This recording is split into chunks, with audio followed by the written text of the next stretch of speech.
Run.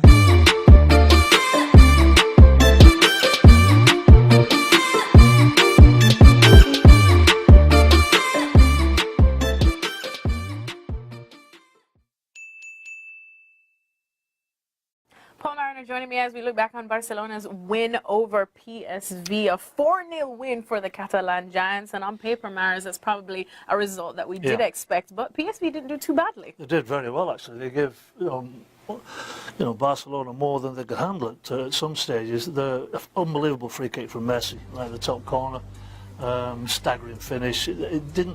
It was much of the same. PSV were attacking, Barca would attack, and then all of a sudden, Messi took the game over. That was basically the difference between the two sides. His quality in front of goal was phenomenal.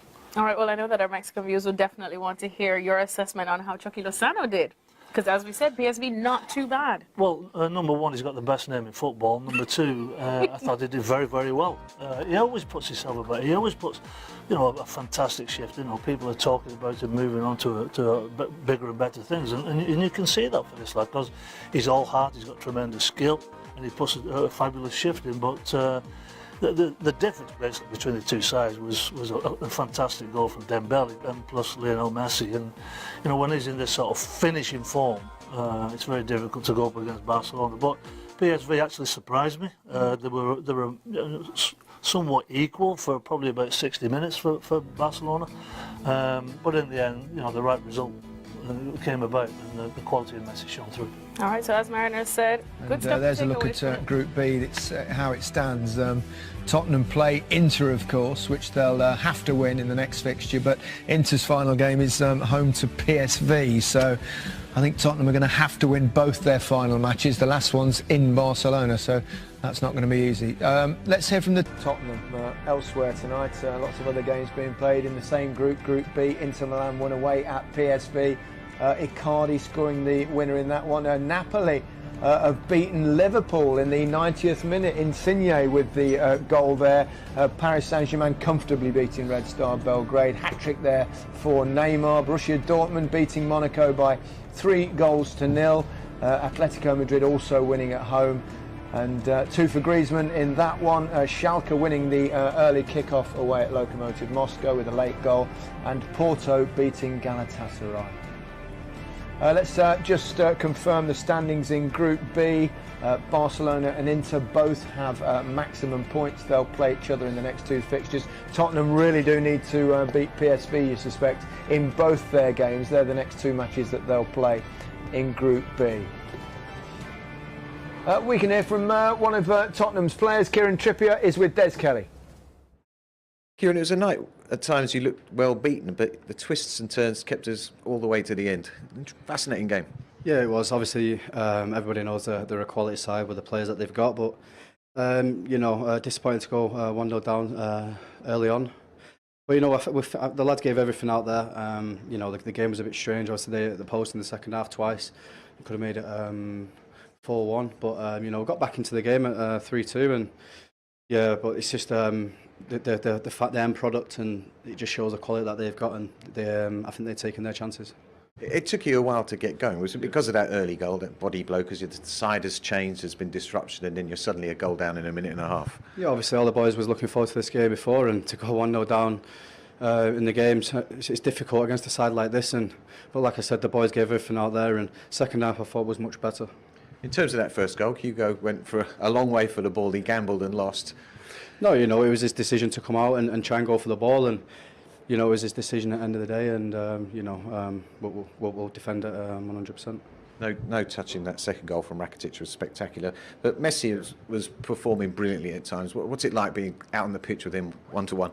Yeah, these are the games that you want to be involved in. You dream of playing in games like this, and especially against players like Messi. So, yeah, he was unbelievable in the game, and he was lucky that he didn't get a couple of more goals. But we all know the quality of player that he is, and he's just sometimes just magic to watch. Where does this leave the group now?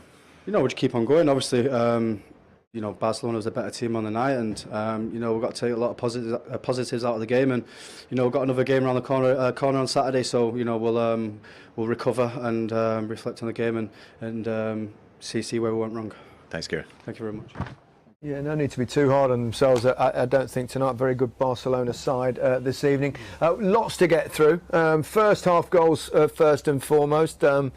First one was extraordinary, and a minute and 30 seconds or something, bit of Messi magic, and then some poor goalkeeping. Yeah, calamity goalkeeping from Lloris. Well, I don't know where he was thinking he was going and what effect he was going to have on the game there, other than it being in the back of the net was crazy. But he kind of makes Alba's mind up here. Trippier can cover that out there. There's no need for him to rush out. It was a rush of blood. And really put his team under immense pressure within the first 2 minutes of the game. Good finish nevertheless, Henrik. Yeah, it's a great finish. It still has a lot of bodies to get through, but I mean, after 1.5 minutes and your game plan is out of the window, it's always going to be difficult, especially if you play a team like this. And then the second goal here was great play before, and it's a great finish, as I said already in half-time from Rakitic to put it there. Yeah, it's just fantastic technique. Special bit of play there from Ivan Rakitic. And after that, it was the second half. Well, I mean, what a second half it was, first and foremost. And it started with, Messi almost, hitting the post twice with similar kind of moves. Yeah, I actually ended up thinking that he was trying to play 1-2s off the post just to try and score. I mean, he's that good. But here, as a defender, I've been in that position. You cannot even commit. You're thinking, should I go, should I not? He's that quick, he can go around me. You have to end up thinking, please just hope he misses. And he's such a great player to watch. 30 seconds later. This is great. I mean, this is what you mean. You want world-class players on the day to produce the goods. And Harry Kane, I love his character.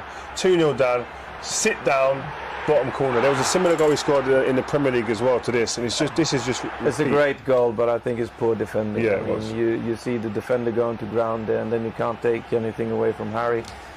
Scoring the goal, but I think you can defend that a little bit better. You were saying actually during it that you say, no, that's the one thing you don't do as a defender, that you never like to do. I speak to young defenders around when I go to clubs or around the countries, my little boy, don't go to ground in the box because you can't recover. Once you go on the floor, that's it, it's game over. It's down to the striker then to hopefully that he misses. You're not controlling the situation anymore. The only time you should go down on the ground is if you're going to clear a ball from the line. Well, you only go on the ground as if the ball's in the back of the net and you just go to your knees. I always thought it was a hard enough game to play on your feet, let alone your backside, although I did fall over a lot. And talk about on your feet, this fella's not bad, is he? Lionel Messi. He had two sighters, didn't he? Hit the post, and then he thought, actually, I'll squeeze this one a little bit closer, Henrik. Yeah, no, I mean, he had the ball out and then running away from his midfield player, and then the two dummies from Coutinho and Suarez, and just using the pace of the ball and just caress it in the corner. And it's fantastic finish. He uses the pace of the ball really, he doesn't even put anything behind it. He just guides it in, the composure he's got there to see them there. He just sees it clear as day. Beautiful finish. Lloris can do nothing. He leaves a little bit more margin than the first two ones. Just little sighters there. We thought that was probably the end of the proceedings, but to their credit, Tottenham battled away, and Lamela deflection, but. Yeah, I mean, it's he's at least he's trying to hit something here, and he hits it towards the goal, and it's a deflection of the defender. I think that Tottenham played a little bit more desperate in the second half, and that's why maybe they created a little bit more. But at the same time, it's difficult to go desperate too early against a team like Barcelona because they're just going to finish you up. Yeah. The problem is whether you stick or twist, and they really went for it towards the end, and they had lots of pressure, lots of chances, and one more in particular when he came in, he looked like he was going to equalise. Fabulous bit of defending from Longley. Yeah, it was, and that was the press. This is what Spurs done second half. As Henrik said, they were brave. They really pressed, left themselves open at times, but this is great skill from Lucas Moura and a fantastic. That's a game changer, that tackle there, that block, sorry. It was a great. I thought we had a fantastic game, by the way. He was brilliant. £30 million he cost, £36 million he cost from Seville, and he done his job there perfectly. That's the difference about coming home with 3 points from here. Because if he doesn't block that one, it's an even game. Different story. Lionel Messi finished it off right at the end. Bit of a mistake from Tottenham. Another dummy from Luis Suarez, two in a game that both led to Messi goals. Yeah, but Jordi Alba here is pushing up high, and then Suarez is the awareness, you have to say that, to dummy the ball again, and then Messi... He's not going to miss that, is he? He won't miss from there, and I mean, Tottenham is trying to play it out from the back, which you can think about, maybe go long. It's not a lot left of the game, and you have Llorente on top. Play it long and win the second ball and play from there. Sensi did him with the eyes there. Next, we'll get the post-match thoughts from the Spurs boss, Maurizio Pochettino. And what does Harry think of Harry and Harry? Yeah, Harry Winks, good to see him get a start. But Harry Kane, I mean, time and time again, he pulls them out of trouble. And, you know, he's an incredible finisher, Gary, isn't he? What a player, what a captain, what a leader. Were you aware of him way back? Yeah, oh, absolutely. I mean, he played in Europe for me when I was exactly. there. And could you see it at that early stage? Because, you know, he went out on loan a couple of places. No, I think we always felt he was going to be a real good... Yeah, I couldn't say we thought he was going to reach the heights he's reached. You couldn't guarantee that. But certainly the people at the club who work with him on a daily basis, Tim